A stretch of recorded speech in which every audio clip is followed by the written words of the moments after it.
I recently reviewed this juicer here, the value-priced Sauna 818 automatic vertical juicer.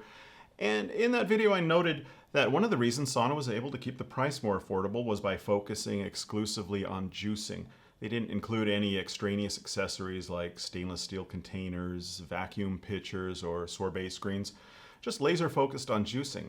However, this juicer and many other vertical juicers can also do something else quite well.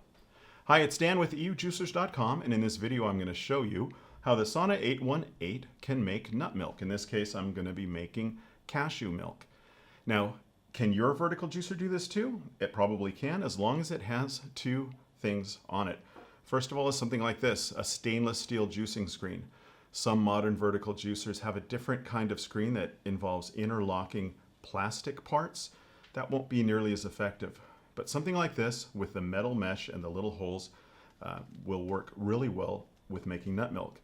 Also, if it has this rotating blade, this is used to keep the screen clean. This is also great for making nut milk because it will act as a little slow speed blender to help mix the nut pulp into the water.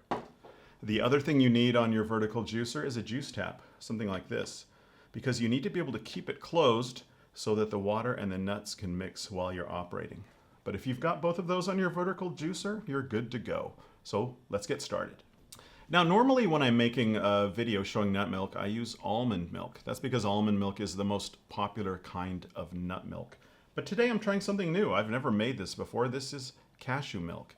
And there's a couple of reasons. First of all, almond milk and cashew milk have different profiles. Almond milk is typically used as a beverage, like a milk substitute for drinking.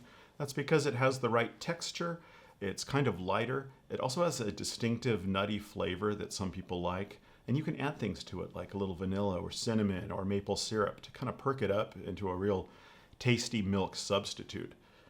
Now, cashews, on the other hand, they produce a thicker, creamier, richer milk, and they have a much milder flavor. So because of that, cashew milk is often used in recipes, calling for sort of a light cream or heavy milk substitute. Things like soups, sauces, even as a creamer for coffee or Thai iced tea, things like that. So this is going to be my first time making cashew milk. Now, regardless of the kind of nuts you're making into nut milk, or even the appliance you're using to make it, the process is the same. You're just taking soaked nuts and you're crushing them and mixing that kind of nut pulp in with water, and then you're filtering it. Normally that's a two-step process. For example, in a blender, you blend the water and the nuts together and then you need to filter it somehow, normally through a nut milk bag. That makes a good result, but it's kind of time consuming and it's kind of messy using the nut milk bag. A vertical juicer like this still makes a good nut milk, but it's a lot easier because it's a one-step process. All you have to do is fill the hopper here with a mixture of nuts and water, turn on the juicer, and what will happen is the nuts will come down into the juicing chamber. This auger inside, the big screw, that's going to crush those nuts into a real soft pulp, push it against these holes here in the screen, and that's what filters it out. And again, this brush here is going to be rotating, mixing everything together. And the way you do it, you leave this juice tap closed and just keep it running, typically about a minute, maybe 2 minutes, until the nut pulp stops coming out of the pulp ejector chute over here. Now, specifically, the only question people would have is what's the ratio of water to nuts? For cashews, the ideal ratio is right about 2 to 1. That will give you a thick, rich milk that you can drink. If you want, you could go as high as 3 parts water to 1 part cashews if you want something thinner just for drinking. But it's usually better to start with a thicker nut milk because you can always add water later. You could even go as low as 1 to 1 water to milk. That will give you a real almost light cream substitute. So what I'm going to do here, I've got about 400 grams of cashews. I'm going to add about 800 milliliters of water. And then with a juicer like this is the kind of modern design of vertical juicers. Instead of having a slim feeding tube, they have this hopper here that you can fill up. What I will do is put that mixture into here, but it's going to take probably 2 fillings. So if you're using a juicer like this, make sure each filling you've got an equal amount or equal ratio of nuts to water. You don't want to put all the nuts in the first time and a little bit of water, and then you just have a few nuts the second time. It's not going to process nearly as well. So I'm going to go ahead and add water to this. Let's do it right now. Like I said, 2-to-1 ratio. Already measured it out here. I had 1,200, now I've got about, well, put a little bit more here. And you can always adjust it later. So I'm ready to go, so let's get started.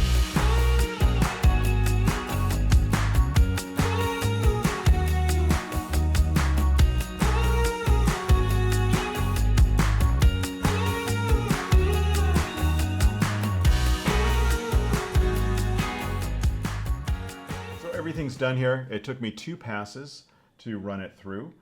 And you can actually put this pulp through a second time. I tried that a little bit. I think you might get a bit more out, but most of the nut goodness is extracted the first time. And don't just throw out this cashew pulp. This stuff's gold. You could use it for a lot of things. You could dry it. You could mix it with other pulp like carrot pulp and some seasonings and press them into crackers. You can put them in your morning oats. You could add them to cakes, muffins, things like that. So you definitely want to save that. Now, one thing I didn't mention was the types of cashews. You want to use natural cashews. Some places might even be called raw cashews. They're not actually raw. Raw cashews are poisonous. They have the same poison as poison oak and poison ivy. But so-called raw or natural cashews have been steamed. You don't want to use the baked or roasted, especially the salted ones. That will make a far more gritty milk, and especially the salty one would be really not drinkable. So I got quite a bit here. Let's see how it goes. It's my first time trying cashew milk, homemade cashew milk.